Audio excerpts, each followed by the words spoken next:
done well as well. Sir, also the recent survey conducted by the Congress government in Karnataka reveals that the elections in India is...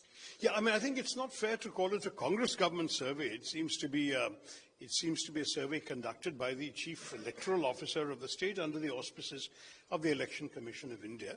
But yes, you're right. There is by and large a perception coming out of the study that people have trust in EVMs. I am certainly, as a congressman, proud of the fact that it was Congress Party that first brought EVMs into the country.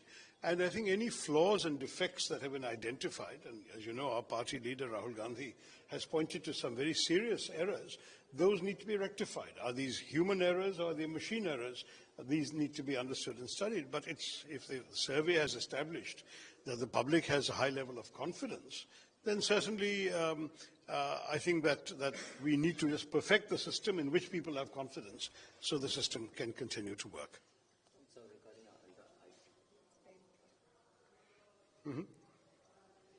Yeah, on the IPL, sorry, just getting some news that's come in. I gather that there has been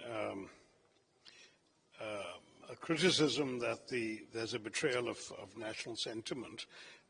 I don't think, honestly, that cricket should be made to bear the burden for attacks on minorities in Bangladesh. My own view very clearly about this matter is that we should try and insulate some areas from others. We are certainly reaching out to Bangladesh and urging them to do the right thing to protect and look after their minorities. And that's very important. That messaging must continue. But Mustafizur Rahman is a cricketer. He has nothing to do with any of these things. He's not personally accused of any hate speech or any attacks or even condoning or defending any of these attacks, anything like that. He's just a sportsman. So I think mixing these two things up is simply not fair. If we end up being a country that isolates all our neighbors and says nobody's going to play with any of them, how does it do us any good as a country? We need a big heart and a big mind in these matters. My gut instinct says that we should certainly not let politics come into a decision like this. It's a purely sporting decision. At the same time, BJP is attacking Shah Rukh Khan, and while Congress is attacking BCCI and Jay-Shah. So what's your stand on that? No, to my mind, this whole thing is unnecessarily drummed up controversy. Those who have to do these things for political purposes will do them. But let's think of it from the point of view of both a cricket player and a cricket-watching, cricket-loving public in India. Do you think that when they see a fast bowler coming in to bowl, they are imagining him in any way implicated with incidents that may have happened in his country? Obviously not. We have had incidents, frankly, in countries like England and Australia and so on, which have involved attacks on Indians there, and we have never said we can't have English players and Australian players. Why try and make a fuss about Bangladeshis who are in any way? If the player concerned had in any way tried to defend the atrocities or spoken out in a way that was deemed hurtful to Indian sentiment, it's one thing. But if the only objection is to his nationality and his passport, that is very petty and shameful to raise that kind of issue.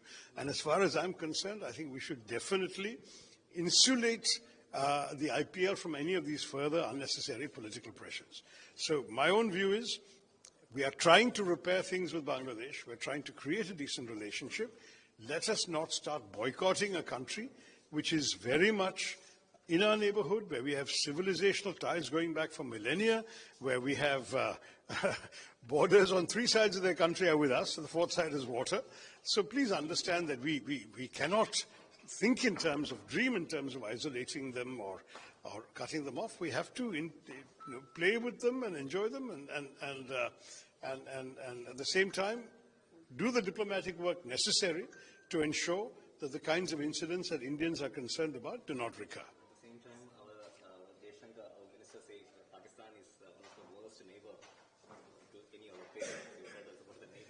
I've not heard that comment, but frankly, we have had some, as you know, deeply unpleasant experiences, and that's not what we would like to have seen from a good neighbor. So last question regarding in the state, Shabri Mala issue is going on right now, and that the probe and regarding... There is a probe going on, and I think that probe should be allowed to continue. It's a court-monitored SIT investigation. To my mind, there's something very, very shameful about what has happened, because you're talking about betraying the trust of ordinary worshippers, people who have donated sometimes money they could ill afford, which has gone towards things like the gold plating of the statues. And to think that some venal people have spirited away that gold and replaced it with either smaller quantities or poorer quality, or whatever the investigation would have to establish what happened, is to me truly a betrayal both of the sacred trust entrusted in people as custodians of the temple, and at the same time a betrayal of the people whose faith has been insulted in this way. So definitely the Shabri Mala issue requires a serious investigation, and we should hope that the special investigative team will be reporting to the court as soon as possible so this controversy can be resolved with clarity. Thank you. The BJP leader K. Surendra was demanding that SIT should record the statement of Sonia Gandhi in connection with that photo. Look, I think the SIT is a professional body. They know perfectly well how to do their job. They are answerable to the court and not to any political party. Thank you very much.